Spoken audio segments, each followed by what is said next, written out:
regime chinês, o presidente Bolsonaro, enquanto réu, no interrogatório de anteontem, por várias vezes pediu para Alexandre de Moraes, o presidente Alexandre de Moraes, ele quis ser chamado assim durante todo o tempo, o presidente Bolsonaro pediu, entretanto não conseguiu êxito em nenhum dos pedidos, para veicular vídeos, não é?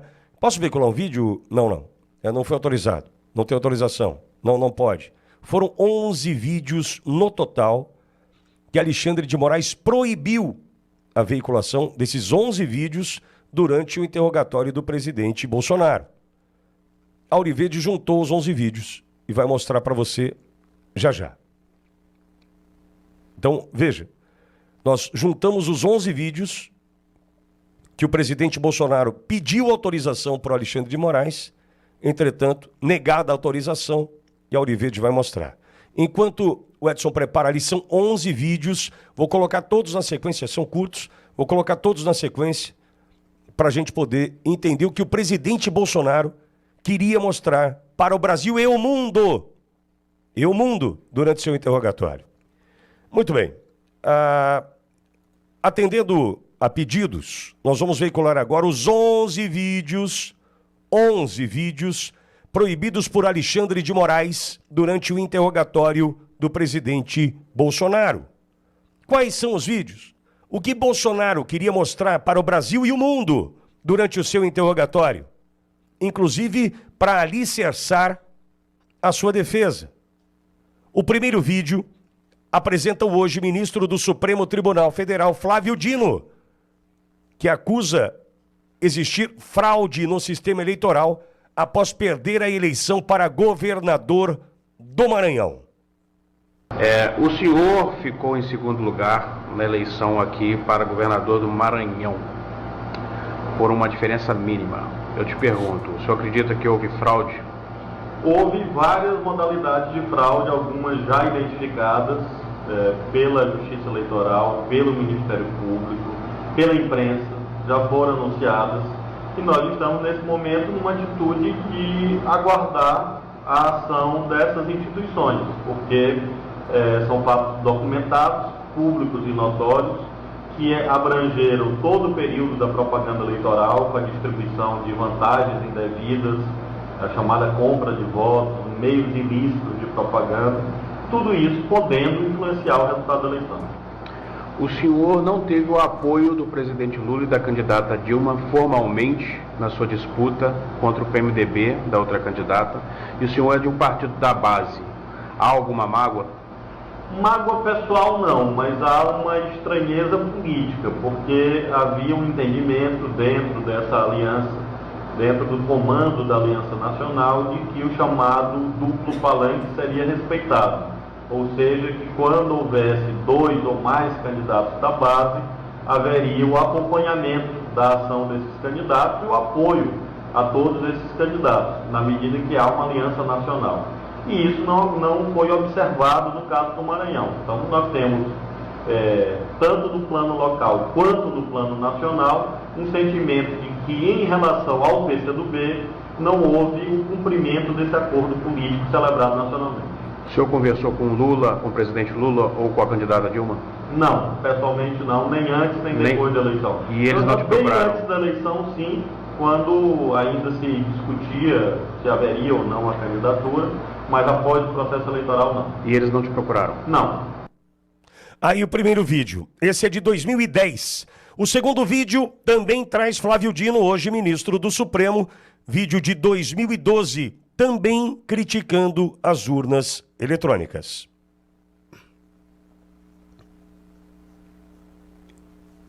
Eleitoral parecia premonição, eu dizia, acolhendo uma proposição do PDT, de que havia necessidade de aprimorar o sistema de urnas eletrônicas no Brasil. E essa eleição, a qual eu vivenciei um ano depois, quer dizer, 1 ano atrás eu já pensava assim. E hoje tive a oportunidade, não gostaria de ter tido, mas tive a oportunidade de ser vítima de um processo que precisa ser aprimorado, precisa ser melhor auditado, precisa ser melhor acompanhado, que é o sistema das urnas eletrônicas. Como é que se dá a votação eletrônica, como é que se evita o eleitor votando por outro, que foi esse debate no Supremo da carteira de identidade, que foi mal colocado, que foi mal posto. O Congresso estava certo ao exigir pelo menos o documento de identidade com foto. Por quê? Porque diminui as fraudes, porque o caminho seguinte era a Justiça Eleitoral tirar daquele livro de eleitores o número do título. Porque é o número do título ali que permite que o mesário vote pelo eleitor que não foi, ou pelo eleitor que morreu. O que acontece hoje? Das 5 horas da tarde, o mesário verifica lá em consórcio com os fiscais, verifica os eleitores que não compareceram, porque não foram, porque morreram, porque viajaram. Com o número do título, ele libera a urna eletrônica e vota quantas vezes ele quiser.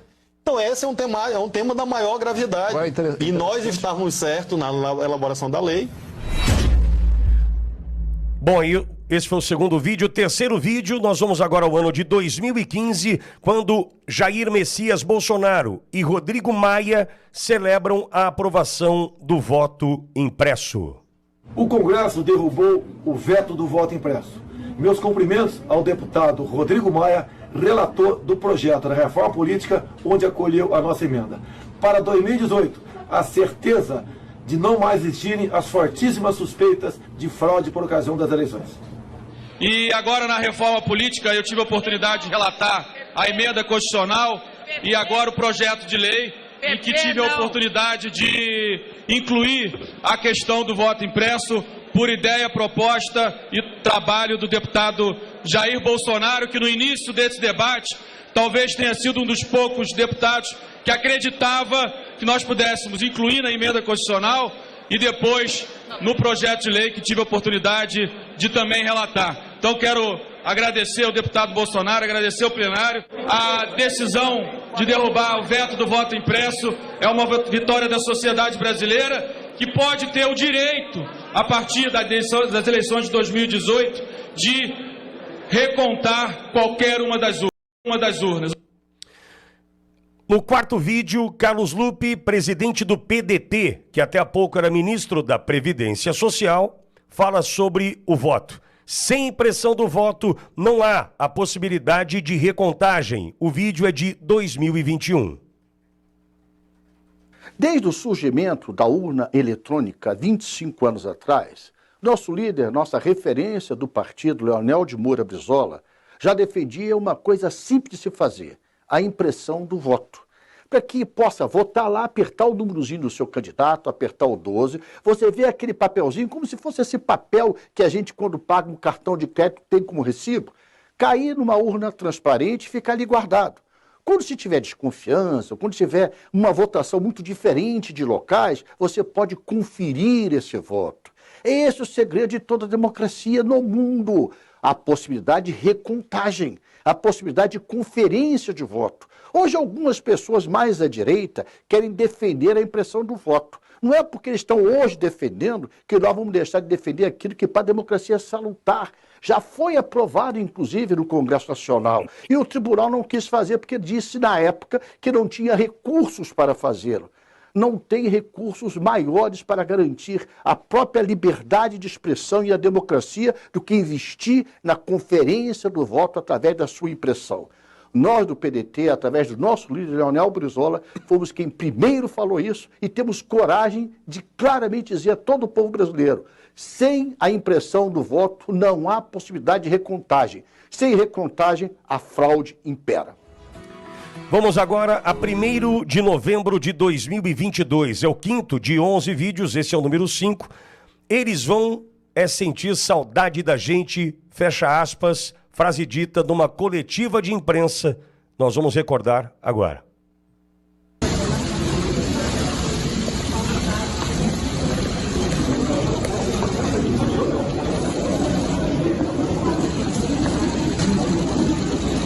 Vou sentir saudade da gente.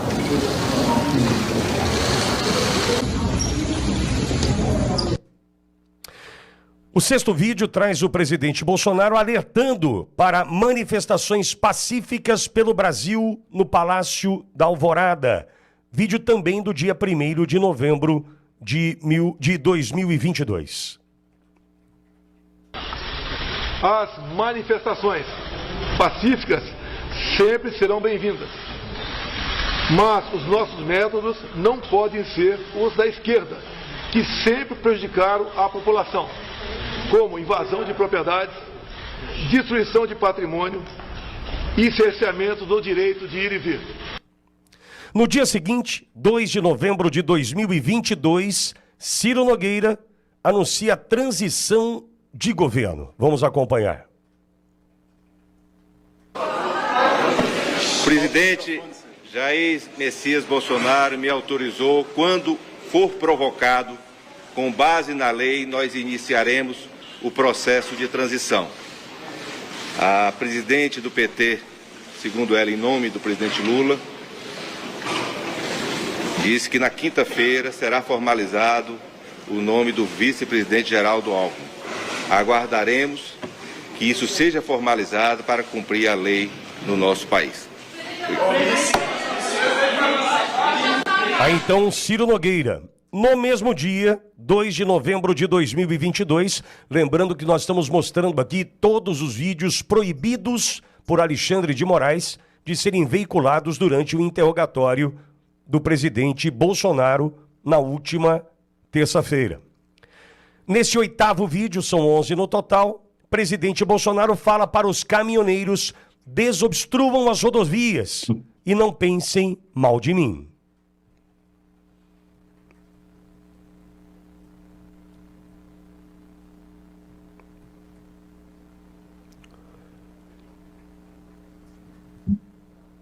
Esse é o vídeo de número 8. Brasileiros que estão protestando por todo o Brasil.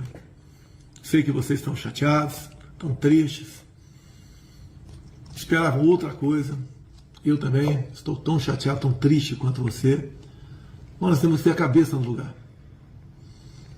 Os protestos, as manifestações são muito bem-vindas, fazem parte do jogo democrático. E ao longo dos anos, muito disso foi feito pelo Brasil. Na Esplanada, Copacabana, Paulista, e tantos outros lugares. Agora tem algo que não é legal. O fechamento de rodovias pelo Brasil prejudica o direito de vir das pessoas. Está lá a nossa Constituição. E nós sempre tivemos, dentro dessas 4 linhas, eu tenho que respeitar o direito de outras pessoas que estão se movimentando, além de prejuízo à nossa economia. Sei que a economia tem sua importância, né? Você talvez está dando mais importância a outras coisas agora. É legítimo. Eu quero fazer um apelo a você. Desobstrua as rodovias. Isso daí não faz parte, no meu entender, dessas manifestações legítimas. Não vamos perder nós aqui essa nossa legitimidade. Outras manifestações que estão fazendo pelo Brasil todo, em praças, faz parte, repito, do jogo democrático. Fiquem à vontade. E deixo claro, vocês estão se manifestando espontaneamente. Colocamos a nossa Polícia Rodoviária Federal desde o primeiro momento para desobstruir rodovias pelo Brasil. E eles têm feito um trabalho de tentar desobstruir, mas são muitos pontos e as dificuldades são enormes.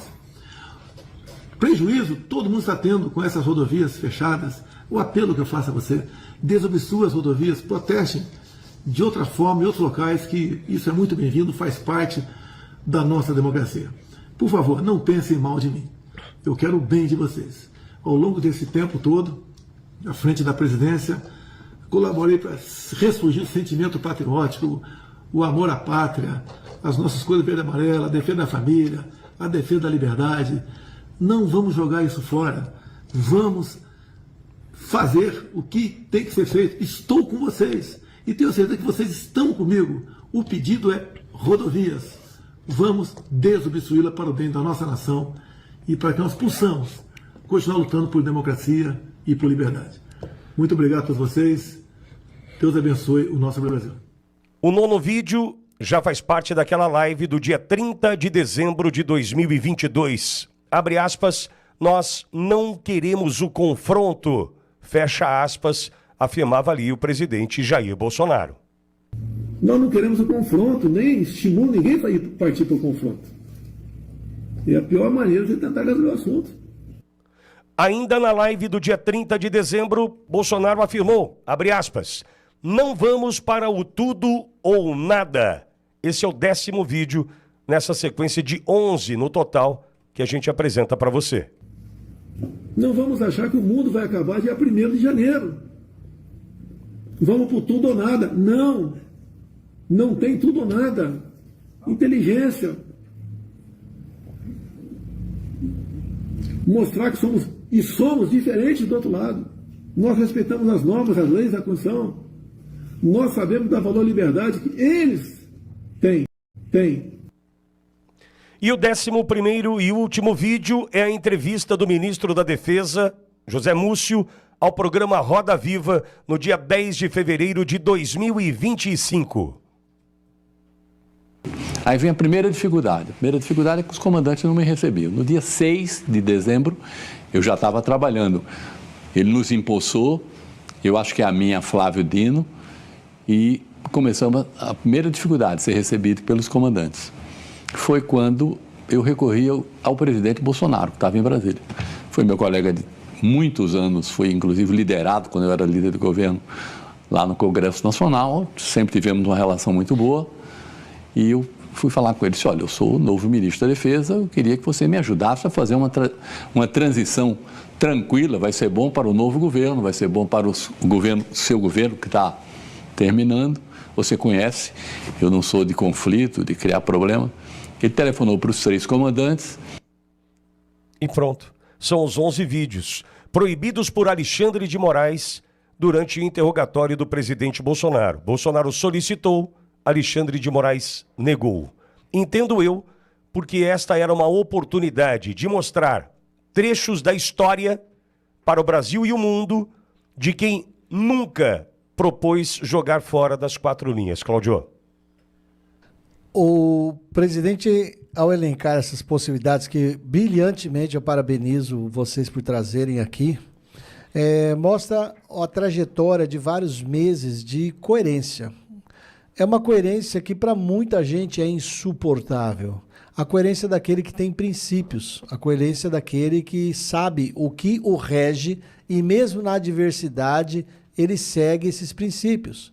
Pouca gente tem tamanha integridade. A maior parte das pessoas vai cedendo, vai mudando, porque percebe que a água está subindo e fala, eu não vou morrer afogado, se precisar eu mato alguém. O presidente Bolsonaro provou o que ele vem fazendo desde há mais de 20 anos. Ele tem princípios, ele defende a liberdade, a democracia, defende a base da Constituição brasileira.